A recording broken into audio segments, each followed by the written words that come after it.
Shalom, saudara yang terkasih di dalam Tuhan Yesus Kristus. Sebelum kita membaca dan merenungkan kebenaran firman Tuhan, mari kita bersatu dalam doa. Kita berdoa. Ya Tuhan, Tuhan kami, betapa mulianya nama-Mu di seluruh bumi. Kami mengucap syukur di hari ini atas kasih kebaikan Tuhan. Kami kembali mendengar kebenaran firman Tuhan dari Kejadian 13 ayat 1 sampai 18. Abraham dan Lot berpisah. Tuhan berkati kebenaran firman Tuhan ini. Berkati hati kami semua menjadi lahan yang subur, di mana benih firman ditaburkan, benih akan bertumbuh subur, berakar, berbuah lebat, berlimpah-limpah. Dalam nama Tuhan Yesus firman yang hidup kami berdoa. Amin. Pembacaan firman Tuhan dari Perjanjian Lama, Kejadian pasal 13 ayat 1 sampai 18. Abraham dan Lot berpisah.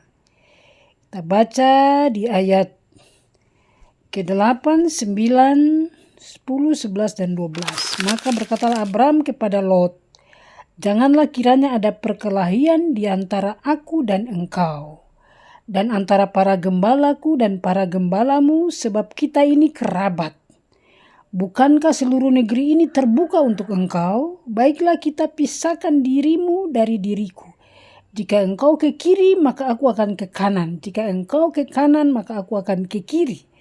Lalu Lot melayangkan pandangnya dan dilihatnya bahwa seluruh lembah Yordan banyak airnya, seperti taman Tuhan, seperti tanah Mesir sampai ke Soar. Hal itu terjadi sebelum Tuhan memusnahkan Sodom dan Gomora. Sebab itu Lot memilih baginya seluruh lembah Yordan itu. Lalu ia berangkat ke sebelah timur dan mereka berpisah. Abraham menetap di tanah Kanaan, tetapi Lot menetap di kota-kota lembah Yordan dan berkemah di dekat Sodom. Saudara yang terkasih di dalam Tuhan Yesus Kristus. Kejadian 13 ayat 1 sampai 18 menceritakan sebuah titik balik penting dalam kehidupan Abraham dan keponakannya Lot. Kisah ini bukan sekedar tentang pembagian wilayah, tetapi tentang iman, kerendahan hati, dan kepercayaan penuh pada janji Tuhan.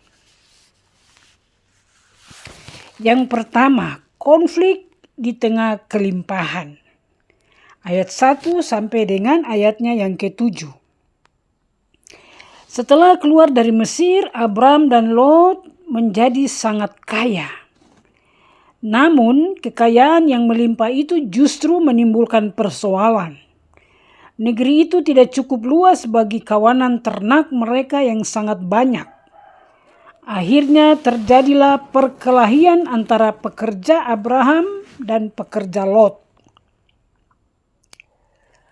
Pelajaran bagi kita, seringkali ujian datang bukan saat kita kekurangan, melainkan saat kita sedang diberkati. Kelimpahan bisa memicu egoisme dan perpecahan jika kita tidak memilih hati yang luas.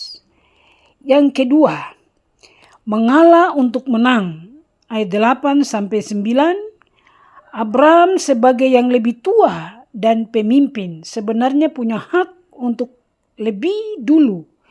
Namun ia justru merendahkan hati dan berkata kepada Lot, "Janganlah kiranya ada perkelahian antara aku dan engkau.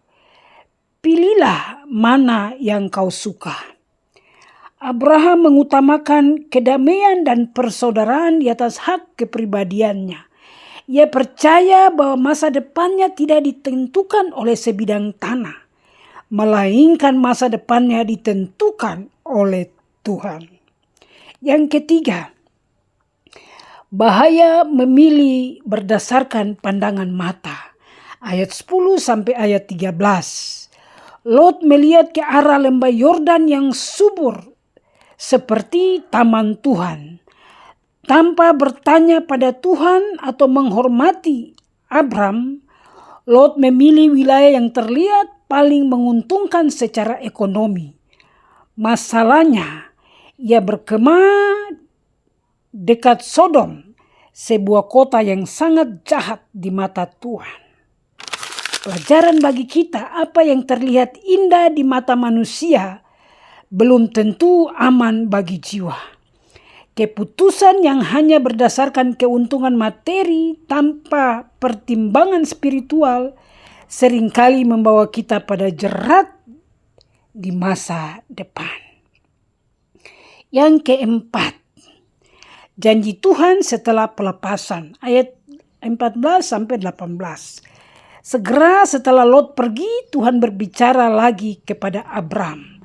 Tuhan menyuruh Abram melihat ke segala penjuru dan menjanjikan seluruh tanah itu kepada keturunannya. Ini adalah momen yang sangat indah. Lot memilih apa yang dia lihat. Abram menerima apa yang Tuhan berikan. Abram merespon janji itu dengan membangun mezbah bagi Tuhan di Hebron. Ia tetap menjaga hubungannya dengan Tuhan di tempat yang mungkin terlihat kurang menjanjikan dibanding pilihan Lot. Kesimpulan untuk kita hari ini, kisah ini mengajak kita untuk mengevaluasi cara kita mengambil keputusan. Apakah kita seperti Lot yang mengejar keuntungan duniawi dengan pandangan mata, atau seperti Abram yang berani mengalah karena percaya pada pemeliharaan Tuhan? Poin untuk direnungkan. Apakah ada hubungan yang sedang retak karena masalah materi? Maukah saya dan saudara menjadi pembawa damai seperti Abram? Yang kedua, apakah pilihan-pilihan hidup kita saat ini mendekatkan saya dan saudara kepada Tuhan, atau justru mendekatkan saya dan saudara ke Sodom, lingkungan yang menjauh dari Tuhan? Yang ketiga, ingatlah, kita tidak akan pernah kehilangan apapun jika kita mendahulukan kehendak Tuhan. Tuhan memberkati kita dengan firman-Nya. Amin. Kita berdoa. Bapa di surga, kami ucap syukur, terima kasih untuk firman Tuhan di hari ini, agar supaya kami lebih mendahulukan kehendak Tuhan. Terima kasih meteraikan firman di hati kami, agar firman Tuhan terus bertumbuh subur, berakar, berbuah, berlimpah-limpah dalam seluruh hidup kami. Pegang tangan kami, jalan bersama dengan kami siang dan malam, mulai dari saat ini terus kekal sampai selama-lamanya. Dalam nama Tuhan Yesus kami berdoa. Amin.